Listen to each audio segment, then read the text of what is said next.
सगळं गार झाले काय गार झाले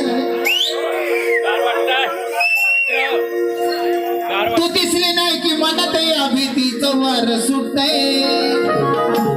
पाटील साहेब पुढे